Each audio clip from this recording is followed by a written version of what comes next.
Sathan media நண்பர்கள் அனைவருக்கும் வணக்கம். சேனலை சப்ஸ்கிரைப் பண்ணுங்கள். தொடர்ந்து சேனலுக்கு ஆதரவு கொடுங்க.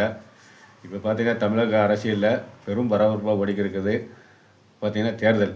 இப்போ தேர்தல்லாம் எந்த சேனல் எதை எடுத்து பார்த்தாலும் பார்த்திங்கன்னா தேர்தல் செய்தி தான். அதாவது யார் ஜெயிக்க போகிறா, எடப்பாடியா, ஸ்டாலினா, இல்லை புதுசாக கட்சி ஆரம்பிக்க டிவிகே விஜயா. இப்போ பார்த்திங்கன்னா ஒவ்வொரு சேனலும் பார்த்திங்கன்னா ஒரு கருத்து கணிப்பு வெளியிட்டிருக்காங்க. இப்போ லேட்டஸ்ட்டாக பார்த்தீங்கன்னா பிரச்சாரத்தை விட்டுட்டு இப்போ கருத்து கணிப்பு அதுதான் இப்போ வந்து பெரிய முன்னோட்டமாக ஓடிக்கிருக்கு. ஆனால் எல்லா கருத்து கணிப்புலையும் பார்த்தீங்கன்னா நம்ம பார்க்கும்போது பார்த்தீங்கன்னா பூரா விஜய் டிவிக்கு அப்படின்னு நம்ம பார்க்க முடியுது. அதுவும் பார்த்தீங்கன்னா குறிப்பாக பெண்கள்கிட்ட கேட்கும்போது அவங்க எந்த தயக்கமும் இல்லாமல் டிவிக்கே பேரை சொல்கிறது ரொம்ப ஆச்சரியமாகவே இருக்குது. இத்தனைக்கும் பார்த்தீங்கன்னா அவர் கட்சி ஆரம்பித்து 2 வருஷம்தான் ஆகுது. அதுக்குள்ளே இவ்வளவு பெரிய தாக்கத்தை ஏற்படுத்தியிருக்காருன்னா உண்மையிலே ஒரு ஆச்சரியம், அதிசயம்தான். ஏன்னா அந்தளவுக்கு பட்டி தொட்டிலேருந்து எல்லா இடத்துலையும் டிவிக்கோட கட்சி வந்து விசில் சின்னம் பரவிஇருக்குன்னு தான் சொல்லலாம். குறிப்பாக நகர்ப்புறங்களில் விஜய்க்கு வந்து ஒரு பெரிய செல்வாக்கு இருக்குதை இந்த நேர்காணலில் வந்து பார்க்க முடியுது. ஏன்னா அந்தளவுக்கு பெண்கள் வந்து அவருக்கு பெரிய ஆதரவு கொடுத்துருக்காங்கன்னு சொல்லலாம். ஆனால் ஊடகங்கள் வந்து பார்த்திங்கன்னா விஜய் ஒரு 15 to 20% ஓட்டு எடுப்பார் அப்படின்னு சொல்கிறாங்க. ஆனால் அது எந்த அளவுக்குன்னு நம்ம சொல்ல முடியாது, இப்போதைக்கு நம்ம சொல்ல முடியாது. ஏன்னா வாக்களிக்கும் போது தான் அவங்களோட மனநிலை வந்து மாறும். 2வது பெண்கள், இளைஞர்கள் அது வந்து விஜய்க்கு வந்து ரொம்ப பக்கபலமாக இருக்கிறத வந்து பார்க்க முடியுது. இப்போ எப்பயுமே பார்த்தீங்கன்னா ஆளுங்கட்சிக்கு ஒரு எதிரான மனநிலை தான் ஓட்டு போடுவாங்க. ஏன்னா எந்த தேர்தலையுமே நடக்கதான். ஒரு கட்சி ஆண்டுன்னா அதுக்கு எதிர்மறையான ஒரு வாக்கை தான் செலுத்துவாங்க. இதுவரையில் பார்த்தீங்கன்னா திமுக ஆண்டா அதிமுக ஆண்டா திமுக, இப்படி தான் வந்து எதிர்போட்டு வந்து விழுத்துக்கிட்டு இருந்தது. இப்போ பார்த்தீங்கன்னா புதுசாக ஒரு நபர் வந்திருக்காரு. அதுவும் பார்த்தீங்கன்னா ஒரு பிரபலமான நபர். அப்படிங்கும்போது மக்களுக்கு ஒரு பலமான ஒரு சாய்ஸு கிடச்சிருக்குன்னு தான் சொல்லலாம். ஏன்னா விஜயகாந்த் இருக்கும்போது அவர் ஒரு சாய்ஸ் இருந்தது. அதனால் அவர் ஒரு ஆரம்பத்தில் 7%, 8%, 10% எடுத்துக்கிட்டு இருந்தார். ஆனால் அது காலப்போக்கில் கூட்டணி அப்படி இப்படின்னு சொல்லி ரொம்ப ஒரு பாலத்துக்கு அந்த கட்சி போயிடுச்சு அப்படின்னு தான் சொல்லலாம். இன்றைக்கி வந்து விஜய் வந்து அப்படி இல்லை, நேரம் பார்த்து இறங்கிக்கான்னு தான் சொல்லலாம். ஏன்னா இப்போ எதிர்வாக்குகளை வந்து மொத்தமாக விஜய் வந்து எடுப்பார் அப்படிங்கிறதுல எந்த சந்தேகமே கிடையாது. ஏன்னா இப்போ முழுக்க சோசியல் மீடியா வந்து எல்லா இடத்துலையுமே பரவிடுச்சு. அப்படி இருக்கும்போது இந்த தாவைக்கா சின்னம் வந்து எல்லா இடத்துலையும் பரவுவதை வந்து பார்க்க முடியுது. அதுவும் குறிப்பாக பார்த்தீங்கன்னா பெண்கள், இளைஞர்கள், புதிய வாக்காளர்கள் இவங்கக்கிட்ட பெரிய செல்வாக்கு தாவைக்காவுக்கு வந்து இது கிடச்சிருக்கு. எல்லா இதுலேயும் பார்க்குறோம். எந்த தொகுதியிலையும் ஒரு நேர்காணலில் பார்க்கும்போது அதில் விஜய் தான் வந்து லீடிங்கில் இருக்கார். ஏன்னா அப்படிங்க இருக்கும்போது தாவைக்காவுக்கு இது ஒரு பெரிய ஏறுமுகம் தான் சொல்லலாம்.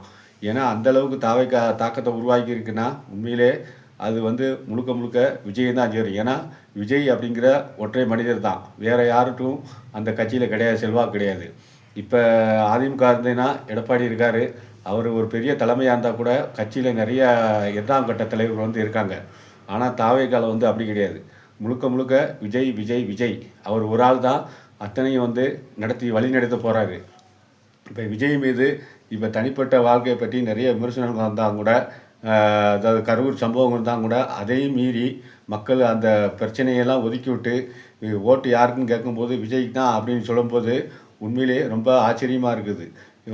2வது திமுக ஒரு ஆளுங்கட்சி நிறையா உதவி செஞ்சுருக்காரு. இப்போ கூட இப்போ ஒரு ரேஷன் கார்டுக்கும் 5000 கொடுத்தாங்க. அதை கூட மக்கள் வந்து இப்போ ஒரு பெரிய விஷயமாக வந்து சொல்லலை. திமுக வந்து இவ்வளோ கொடுத்தது அவ்வளோ கொடுத்தது அது செஞ்சுருக்கு எதுவுமே சொல்லலை. மக்கள் மனதில் நிற்கிது யார், இந்த 3 பேர்த்தில் யார், எடப்பாடியா, ஸ்டாலினா, விஜயா, அந்த 3 கொஸ்டின் வரும்போது மக்கள் ஒரு விஜயை வந்து தேர்ந்தெடுக்குது உண்மையிலே ஆச்சரியமாக இருக்குது. ஏன்னா மக்கள் வந்து அவங்க நல்லவரா கெட்டவரா அது அந்த கருத்துக்கெல்லாம் வந்து மக்கள் வரல. எவ்வளோ செஞ்சுருக்காரு ஸ்டாலின் செஞ்சுருக்காரு, எடப்பாடி எவ்வளோ செஞ்சுருக்காரு, எவ்வளோ கொடுத்துருக்காரு, எவ்வளோ நன்மை செஞ்சுருக்காரு, அப்படியெல்லாம் கருத்து இல்லை. இந்த 3 பேர்த்தில் யார் பிடிக்கும் அப்படிங்கும்போது ஒரு குறிப்பாக பார்த்தீங்கன்னா ஒரு இளைஞர்கள், பெண்கள் இவங்கள் வந்து பார்த்திங்கன்னா விஜயை தான் சாய்ஸாக எடுத்துக்கிறாங்க. உண்மையிலே ஒரு பலமான ஒரு ஆட்சி மாற்றத்துக்கு கண்டிப்பாக இந்த தேர்தல் வந்து வழிவகுக்கும். ஏன்னா இப்போ ஒரு புதிய சக்தி வந்து ஒரு பெரிய பலத்தோடு வரும்போது கண்டிப்பாக திமுக அதிமுகவுக்கு வந்து ஒரு பெரிய கலக்கத்தை தான் இருக்குன்னு சொல்லலாம். ஏன்னா விஜயகாந்த் வரும்போது அதை எல்லாரும் எதிர்பார்த்தாங்க. ஆனால் அவர் ஒரு முதன்மையான இடத்துல இல்லை. இப்போ பார்த்தீங்கன்னா ஏன்னா ரஜினிகாந்த், கமல்ஹாசன் இருந்தாங்க. 3வது இடத்துல தான் விஜயகாந்த் இருந்தார். ஆனால் இன்றைக்கி வந்து விஜய் அவர்கள் பார்த்தீங்கன்னா சினிமாவில் முதல் தரத்தில் இருக்கார். அப்படிங்கும்போது தான் அவர் ஒரு பலமான ஒரு சக்தியாக வந்து வெளிப்படுதார். ஆனால் இது எந்த எந்த அளவுக்கு தாக்கத்தை ஏற்படுத்தும் அப்படிங்கிறத நாம் பொறுத்திருந்து தான் பார்க்கலாம். ஏன்னா ஊடகங்கள் சொல்வது உண்மையா, இல்லை ஒரு தவறான கருத்தா, இல்லை அவங்களுக்கு ஒரு சப்போர்ட்டான மீடியாவா அப்படிங்கிறத நாம் பொறுத்துக்கணும். ஆனால் பெரும்பாலும் பார்த்தீங்கன்னா நாமளே பார்க்க முடியுது. ஏன்னா எல்லா இடத்துலையுமே பார்த்தீங்கன்னா விஜயோட தாக்கத்தை வந்து பார்க்க முடியுது. குறிப்பாக பார்த்தீங்கன்னா குழந்தைகள் முழுக்க முழுக்க விஜயை தான் பேர் நம்ம சொல்கிறாங்க. அது வந்து உண்மையிலேயே ஒரு விஜய் கட்சிக்கு ஒரு பெரிய ப்ளஸ் பாயிண்ட்டு. அப்படி இருக்கும்போது இப்போ திமுகவாக இருக்கட்டும், அதிமுகவாக இருக்கட்டும், அவங்களுக்கு வந்து ஒரு 35 வயசுக்கு மேலே உள்ளவங்களோட ஓட்டு அதிகமாக இருக்கலாம். ஆனால் அதுலேயும் பார்த்தீங்கன்னா டிவிக்கு ஒரு புதிய சாய்ஸாக வந்து பொதுமக்கள் வந்து கொடுக்குறத நம்ம பார்க்க முடியுது. ஏன்னா இப்போ 35 வயசுக்கு மேலே ஒரு கட்சியில் இருக்கிறவன் தான் திமுக, அதிமுகன்னு சொல்லுவான். ஆனால் பொதுவான உள்ளவங்க ஒரு புதிய நபருக்கு வாய்ப்பு கொடுக்கலாம் அப்படிங்கிற ஒரு மனநிலைக்கு வந்திருக்கிறதா தெரியுது. ஏன்னா இப்போ சில கருத்து கணிப்பில் பார்த்தீங்கன்னா விஜய் வந்து 20, 25 to 30% எடுப்பார் அப்படிங்காங்க. அப்படி ஒரு 30% எடுத்தார்னா அவர் கிட்டத்தட்ட கண்டிப்பாக 3 இலக்க வெற்றிகளை வந்து பெறலாம். ஆனால் சில பத்திரிகைகள் வந்து ஒற்றை இலக்கம், இரட்டை இலக்கம் அப்படின்னு சொல்கிறாங்க. ஆனால் அவர் இரட்டை இலக்க நம்பரை தொட்டாலே விஜய் வந்து உண்மையிலேயே முதல் தேர்தலையே அவருக்கு ஒரு வெற்றின்னு தான் சொல்லலாம்.